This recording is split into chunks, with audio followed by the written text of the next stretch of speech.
Hello everyone. कैसे हैं आप लोग? आशा है अच्छे होंगे, स्वस्थ होंगे। तो आज हम लोग फिर से पढ़ेंगे क्लास 10th जीव विज्ञान चैप्टर नंबर 1 पोषण। इनके जितने भी लघुतरीय प्रश्न उत्तर है, इन सारे प्रश्न उत्तरों को हम लोग क्लियर करेंगे।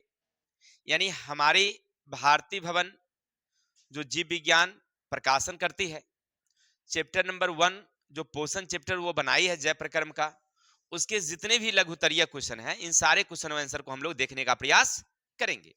क्योंकि आप थंबनेल देख करके आए हैं कि मुझे लघुतरीय प्रश्न नहीं पढ़ना है, तो लघुतरीय ही चलेगा। बस करना क्या है आपको, मोबाइल को फुल स्क्रीन में कर लीजिए, एक कॉपी और एक कलम लेकर बैठिए। जहां भी जो भी इंपॉर्टेंट चीज लगेगी उसको नोट करते चलेंगे। ठीक है, वीडियो को पॉज करिए, लिखिए, फिर प्ले कीजिए। इस तरह से आप सारा नोट डाउन कर लीजिए। संभव हो तो पीडीएफ लिखा रहता ही है, आप पीडीएफ भी ले सकते हैं। तो चलते हैं हम लोग ज्यादा समय ना लेकर के क्वेश्चन नंबर 1 की तरफ कि क्वेश्चन 1 क्या कहता है।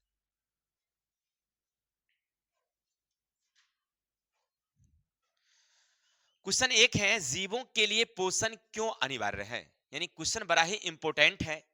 आपसे पूछ रहा है कि हम लोग भोजन क्यों करते हैं, यानी पोषण की आवश्यकता क्यों। तो हमने चैप्टर जब पढ़ाया था उस समय समझाया था कि जीव शरीर को चलने के लिए ऊर्जा की आवश्यकता होती है। अभी हम बोल रहे हैं ना, तो हमें बोलने के लिए ऊर्जा चाहिए। हमारी हाथें जो एक्टिंग कर रही है, इसको चलने के लिए ऊर्जा चाहिए। खड़े हैं तो ऊर्जा चाहिए, नंबर 1। दूसरा काम कि जब हम कोई भी क्रियाकलाप करते हैं तो हमारे बॉडी के अंदर तरह तरह की जो कोशिकाएं हैं वो टूट फूट होती रहती है। तो ये टूट फूट हुई कोशिका का मरम्मत कैसे होगा, तो ऊर्जा से होगा। तो इन दो क्रियाओं के लिए, यानी हमारी शारीरिक क्रियाओं के लिए और टूट फूट कोशिका के मरम्मत के लिए ऊर्जा चाहिए। और ऊर्जा की पूर्ति हमें किससे मिलती है, पोषण से मिलती है। अर्थात ऊर्जा की पूर्ति के लिए पोषण अनिवार्य है। समझने में कोई दिक्कत? तो एक बार और समझ लेते हैं, फिर समझते हैं। जीव शरीर को सुचारू रूप से चलने के लिए, अच्छे से वृद्धि विकास के लिए किसकी जरूरत होती है, ऊर्जा की जरूरत होती है। और अच्छे से ऊर्जा चाहिए उसे, इसके लिए क्या चाहिए उसे, पोषण चाहिए। पोषण जब वो लेगा तो उसमें ऊर्जा बनेगा। अर्थात शरीर के अच्छी से वृद्धि विकास, टूट फूट हुई कोशिका के मरम्मत, इन दोनों कार्यों के लिए उसे क्या चाहिए, ऊर्जा चाहिए। और ऊर्जा की पूर्ति के लिए पोषण अनिवार्य है। किसी को डाउट? चलिए, आशा है आपको 1 नंबर क्वेश्चन समझ में आ गया होगा कि हम लोग भोजन क्यों करते हैं। तो ऊर्जा की प्राप्ति के लिए, अपनी टूट फूट कोशिका के मरम्मत के लिए, शरीर के वृद्धि विकास के लिए हम लोग क्या करते हैं, पोषण करते हैं। That's all. चलते हैं क्वेश्चन नंबर 2। अब आपसे क्वेश्चन पूछा जा रहा है भाई कि पोषण की परिभाषा दीजिए, यानी पोषण किसे कहते हैं। तो लिखेंगे पोषण वह जटिल प्रक्रम है जिसमें बाहर से हम लोग ठोस पदार्थ ग्रहण करते हैं। तो ग्रहण करने की ही प्रक्रिया को पोषण कहते हैं। एक पाचन अलग होता है जिसमें हम लोग ठोस पदार्थ ग्रहण करते हैं, वह हमारे शरीर के भीतर जाती है और वह अपघटन के फलस्वरूप ऊर्जा का निर्माण करती है। तो ई क्रिया को कहते हैं हम लोग पोषण। लेकिन यहां कह रहा है कि सॉरी, उसको कहते हैं पाचन, लेकिन यहां कह रहा है कि पोषण क्या है। तब पोषण का मतलब होता है भोजन। भोजन ग्रहण करने की प्रक्रिया क्या कहलाती है, पोषण। तो आप लिखेंगे कैसे, तो लिखेंगे पोषण वह प्रक्रम है जिसमें कोई जीव अपनी बाहरी वातावरण से भिन्न भिन्न प्रकार के जो भोज्य पदार्थ हैं वो ग्रहण करते हैं। ग्रहण करने की प्रक्रिया को कहते हैं हम लोग पोषण। यह होती है कुल 2 प्रकार की, एक होती है स्वपोषण और एक होती है परपोषण। ठीक है, कोई डाउट? पोषण का मतलब भोजन करने की क्रिया, ऐसे लिखेंगे आप। पोषण क्या है, तो क्या लिखेंगे, भोजन करने की क्रिया को हम लोग कहते हैं पोषण। अर्थात अलग अलग जीव अलग अलग तरीके से अपने भोजन को ग्रहण करता है, तो यह कहलाता है पोषण। और पोषण 2 प्रकार के होते हैं, स्वपोषण, परपोषण। यहां तक क्लियर हो गया? तो चलते हैं क्वेश्चन नंबर नेक्स्ट, यानी 3 नंबर क्वेश्चन। सुनिएगा, तीसरा नंबर क्वेश्चन क्या कहता है आपसे, स्वपोषण में किन किन परिस्थितियों का होना आवश्यक है। तो हमने आपको बताया था कि स्वपोषण के लिए किन किन पदार्थों का होना आवश्यक है। तो सबसे पहले ये होती किस में है, तो याद रखिएगा पादप में। स्वपोषण की क्रिया किस में होती है, पादप में होती है। तो स्वपोषण के लिए हमें 4 कच्चे पदार्थों की आवश्यकता होती है। नंबर 1 सूर्य की रोशनी, number 2 carbon dioxide, number 3 chlorophyll, चौथा जल। ठीक है, इन 4 कच्चे पदार्थों की आवश्यकता होती है। अब परीक्षा में ऐसे लिखेंगे, स्वपोषण के लिए 4 कच्चे पदार्थों की आवश्यकता होती है। नंबर 1 सूर्य प्रकाश, number 2 carbon dioxide, number 3 chlorophyll, चौथा जल। ठीक है, चलिए बहुत अच्छी बात। अब इसी में क्वेश्चन कह रहा था आपसे कि अगर आप कच्चे पदार्थ ले रहे हैं तो उत्पाद क्या बनेगा। तो अभिक्रिया के बाद बनते हैं 3 पदार्थ। पहला है ग्लूकोज, दूसरा है जल और तीसरा है ऑक्सीजन। ठीक है, तो उत्पाद के रूप में क्या क्या बनता है, ग्लूकोज, जल, ऑक्सीजन। एनी डाउट, क्वेश्चन समझने में किसी को दिक्कत, आशा रख के सब समझ गए हैं। चलिए बहुत अच्छा बात है। अब आगे चलते हैं, क्वेश्चन नंबर 4 क्या कहता है मेरे भाई, परपोषण से आप क्या समझते हैं। देखिए अर्थ ही है परपोषण। पर का मतलब होता है दूसरा, पोषण का मतलब भोजन। जब कोई जीव अपना भोजन स्वयं नहीं बनाते हैं, दूसरे द्वारा बनाए गए भोजन को ग्रहण करते हैं, तो उसको कहते हैं हम लोग परपोषण।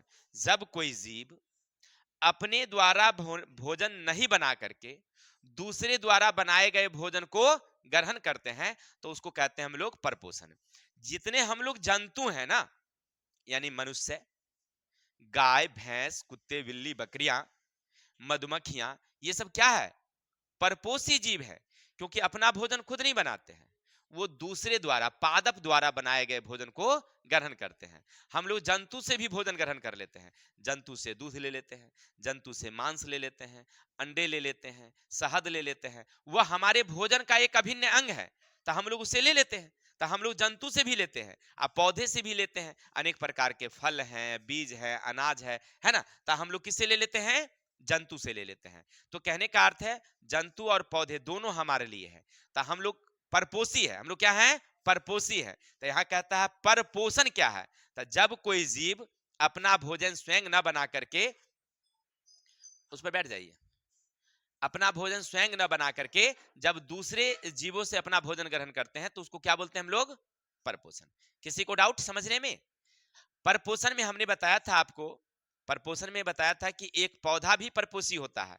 कौन, तो उसका नाम हमने बताया था घटपर्णी, यानी उसको अपने हिसाब से कहते हैं अमरवेल।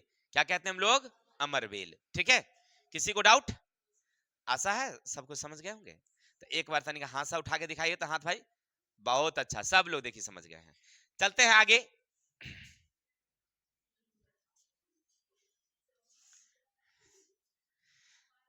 चलिए ब्रदर, क्वेश्चन अगला हमारा क्या है सुनना, मृत जीवी पोषण किसे कहते हैं। आपसे पूछ रहा है कि भाई मृत जीवी किसको कहते हैं।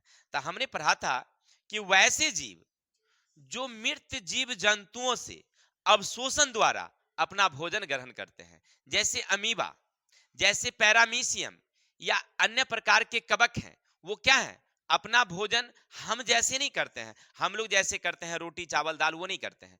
वो मृत जीव जंतुओं से या कोई छैवान पतियां हैं, उससे क्या करते हैं, वो अपना भोजन ग्रहण करते हैं और उसी से ग्रहण करके अपना वृद्धि विकास करते हैं। तो क्या लिखेंगे, मृत जीवी पोषण वह पोषण है जिसमें कोई सूक्ष्म जीव अपने मृत जीव जंतु या छैवान पत्तियां से अवशोषण द्वारा, यानी चूस करके अपना भोजन ग्रहण करते हैं, तो वह कहलाता है मृत जीवी पोषण। उदाहरण में कवक है, पैरामीशियम है, अमीबा है इत्यादि। कोई भी नाम डाल दीजिए, 2-4 सूक्ष्म जीव जितने भी हैं लगभग सब मृत जीवी हैं। समझ में आ गई बातें। चलते हैं आगे। परजीवी पोषण क्या है भाई, तब परजीवी का मतलब होता है, देखिए पर का मतलब होता है दूसरा, आजीवी का मतलब जीव शरीर में। जब कोई जीव दूसरे जीव शरीर के भीतर रहता है तब अपना भोजन ग्रहण करता है, तो उसको कहते हैं हम लोग परजीवी पोषण। जैसे हमारे बॉडी के अंदर बहुत सारे जीव हैं, हमारे बॉडी के अंदर में बहुत सारे जीव हैं जिसको हम लोग कहते हैं गोल कृमि या फीता कृमि। क्या बोलते हैं उसको हम लोग? गोल कृमि या फीता कृमि, पेट के अंदर। अब वो हमारे बॉडी के अंदर रह रहा है और हमारा भोजन ग्रहण कर रहा है, तो वो हमारे लिए क्या है? परजीवी है। हमारे लिए क्या है? हम उसके लिए पोषी हैं, क्योंकि हम उसको आवास दे रहे हैं, हम उसको भोजन दे रहे हैं, तो हम उसके लिए क्या है? पोषी हैं। लेकिन हमारे लिए वो क्या है? परजीवी है। तब परजीवी किसे कहते हैं? समझ गया ना, कि वैसे जीव जो किसी दूसरे जीव शरीर के अंदर में रहकर अपना भोजन ग्रहण करे, तो उसको बोलते हैं हम लोग परजीवी। किसी को डाउट समझने में? जैसे में गोल कृमि, फीता कृमि, या हमारे बालों में रहने वाली छोटी छोटी जो जू है ना, जिसको ढील लिक कहते हैं देहात के हिसाब में, तो वो क्या है? परजीवी हैं। नेक्स्ट नंबर क्वेश्चन मेरे भाई, प्राणी समपोषी जीव किसे कहते हैं? देखिए क्वेश्चन क्या कहा आपसे कि प्राणी समपोषी जीव किसे कहते हैं, तो लिखेंगे प्राणी समपोषी जीव वह हैं जो वायुमंडल से ठोस के रूप में भोजन लेते हैं। आप भोजन ग्रहण करने के तरीके से भोजन को ग्रहण करते हैं। बाहर से ठोस पदार्थ लिया और भोजन करने की जो विधियां हैं उसके हिसाब से वो भोजन ग्रहण करता है, तो ऐसे जीव को कहते हैं प्राणी संपोषी जीव। जैसे हम लोग क्या करते हैं, पौधे से भी भोजन लिए, जंतु से भोजन लिए, उसको हम अपना रूपांतरण कर देते हैं। रूपांतरण का मतलब है क्योंकि हम कच्चे पदार्थ को खा नहीं सकते, तो हम उसको रूप बदल देते हैं और तब उसको हम लोग भोजन करने के सिस्टम से थोड़ा थोड़ा टुकड़ा टुकड़ा ले लेकर के हम लोग अपने मुख में डालते हैं, फिर धीरे धीरे उसको चबा कर नीचे ले जाते हैं। तो ये भोजन करने का एक सिस्टम है, तरीका है, तो इसको कहते हैं हम लोग प्राणी समपोषी जीव। क्लियर? फिर समझिए प्राणी संपोषण क्या है, तो लिखेंगे प्राणी संपोषण वह पोषण प्रक्रिया जिसमें जीव वायुमंडल से या वातावरण से भोजन लेते हैं और उसे एक भोजन करने के तरीके से भोजन को ग्रहण करते हैं, तो इसको कहते हैं प्राणी संपोषण। और इस तरह के भोजन करने वाले जीव प्राणी संपोषी जीव कहलाते हैं। जैसे मनुष्य है, जैसे कुत्ता है, ये सब क्या है?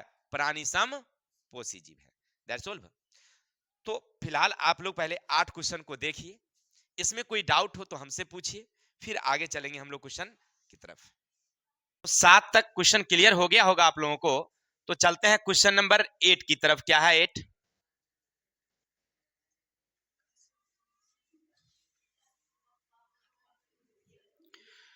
प्रकाश संश्लेषण से आप क्या समझते हैं? क्वेश्चन क्या कह रहा है मेरे भाई, सुनना। प्रकाश संश्लेषण से आप क्या समझते हैं?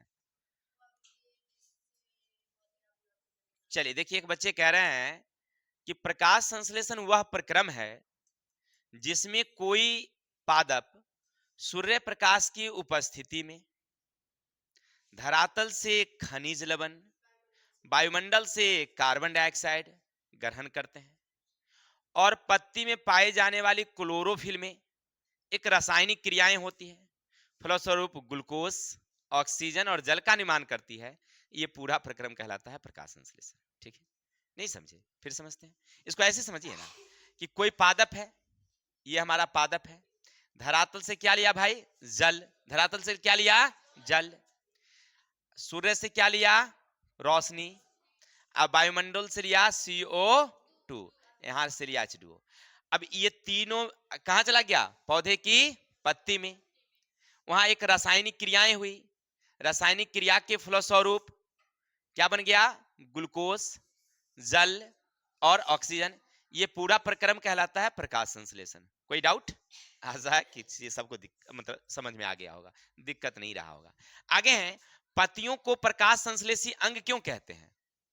तो पत्ती को प्रकाश संश्लेषी अंग इसलिए कहते हैं क्योंकि प्रकाश संश्लेषण की क्रिया कहां होती है? पौधे की पत्ती में ही होती है। अब आपके दिमाग में एक और आता होगा, ए सर तो नागफनी के पौधा में तो पत्ती ना पायल जाए छे।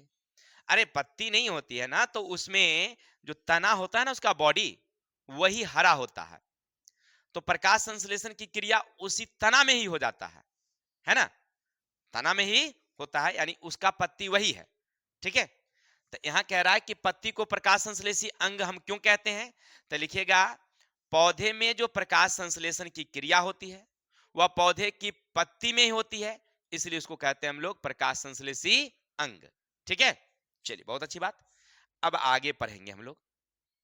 क्वेश्चन नंबर 10 क्या कहता है, सुनना। भोजन के पाचन से आप क्या समझते हैं? देखिए, पीछे हमने पढ़ा था पोषण, और यहां कह रहा है भोजन के पाचन। तो भोजन के पाचन का अर्थ है कि जब कोई ठोस पदार्थ हम ग्रहण कर लिए, वह हमारे शरीर के भीतर गया, अब वहां जाने के बाद विभिन्न एंजाइम की उपस्थिति में तरल, घुलनशील और कार्बनिक पदार्थों में बदल गया, इस क्रिया को कहते हैं हम लोग भोजन का पाचन। हम जो ठोस ग्रहण करते हैं ना, वो ठोस हैं और अकार्बनिक हैं। जो हम ग्रहण कर रहे हैं क्या है, ठोस और अकार्बनिक है। लेकिन जब वही हमारी बॉडी के अंदर चला जाता है, वहां विभिन्न प्रकार के एंजाइम हैं, जिसमें हमने ptyalin, pepsin, renin, lipase, maltose इत्यादि इत्यादि हमने पढ़ा था, वो तो चैप्टर में है, आप देख सकते हैं। तो ये सब की उपस्थिति में ना हमारे जो भोजन के अणु है ना, वो तरल, घुलनशील और कार्बनिक पदार्थों में बदल जाती है। इस क्रिया को कहते हैं हम लोग पाचन। किसी को डाउट? चलिए धन्यवाद, समझ गए होंगे। एक बार और फिर से देख ले। अच्छा, एक बार, एक बच्चा कह रहा है कि सर एक बार और समझा दीजिए। चलिए एक बार और समझ लीजिए। तो लिखेंगे कैसे? लिखेंगे जो हम ग्रहण करते हैं वो ठोस और कार्बनिक है, वह हमारे शरीर के अंदर जाने के बाद एंजाइम की उपस्थिति में तरल, घुलनशील, कार्बनिक पदार्थों में बदल जाती है। यह प्रक्रिया भोजन का पाचन कहलाती। कोई दिक्कत? आगे हैं, मनुष्य के मुख गुहा में कितनी जोड़ी लार ग्रंथियां पाई जाती है, उनके नाम लिखिए। देखिए, आपसे पूछ रहा है कि हमारे बॉडी के अंदर मुख गुहा में कितनी जोड़ी लार ग्रंथियां, तो हमने पढ़ाते समय समझाया था, वहां चित्र के हिसाब से भी समझाया था कि हमारी मुख गुहा में कितनी जोड़ी लार ग्रंथियां भाई? 3 है। एक है पैराटिड, सेब्डिबुलर, सेबलिंगुअल। जैसे देखिए हमारी जो देख रहे हैं ना, यहीं के भीतर में, बस इसके भीतर में, अब दिखाने वाला तो है नहीं जो मैं चिर के दिखाऊं, लेकिन ऐसे समझ लो कि इसी के भीतर में क्या है, ग्रंथियां हैं। 3 छोटी छोटी ग्रंथियां जोड़े में पाई जाती है। इसको कहते हैं हम लोग, क्या कहते हैं? लार ग्रंथि कहते हैं। इसको क्या कहते हैं हम लोग? लार ग्रंथि। तो इसका नाम हमने डिवाइडिंग कर दिया है, 3 नाम रख दिया, पैराटिड, सेब्डिबुलर, सेबलिंगुअल। अब एक बच्चे देखिए बड़ी जासूस बच्चा है, वह कह रहा है कि सर तीनों को आप अलग काहे कर दिए? अब देखो, इतना पढ़ने के लिए तो तुम्हें चलना होगा कहाँ, नीट की एग्जाम में तैयारी में, तब वहां जाकर के तुम क्लियर करोगे। लेकिन फिर भी समझ लो, तीनों का काम अलग अलग होता है रे, एक काम नहीं है। हम लोग यहाँ इक्के को पढ़ लिए कि ओकरा से लार ग्रंथि से रस निकलता है, भोजन के पाचन में मदद करता है, इतना हम पढ़ लिए क्योंकि हमको इतने ही पढ़ना था किताब में, सिलेबस हमारा ये कहता है। वो अलग अलग तीनों एंजाइम अलग अलग है, उसके लिए तुमको चलना होगा क्लास 12th में, और तब वहां पर साइंस में पढ़ेंगे कि सबका अलग अलग काम है। ठीक है, उतना नहीं पढ़ना है ना। चलिए, तो हम लोग पढ़ रहे थे मुख गुहा में कितनी, कौन सी? लार ग्रंथि। कौन कौन? सेब्डिबुलर, सेबलिंगुअल और पैराटिड। आगे है, मनुष्य के अमाशय के कितने भाग हैं, उनके नाम। यानी हमारा जो अमाशय है ना, अमाशय नीचा नहीं रहता है, ऊपर में रहता है, यहाँ पर रहता है। चलिए, नीचा चल गया, हाथ गड़बड़ा गया। तो अमाशय के कितने भाग? 3। कौन कौन? तब फुंडिक, पाइलोरिक और कार्डियक।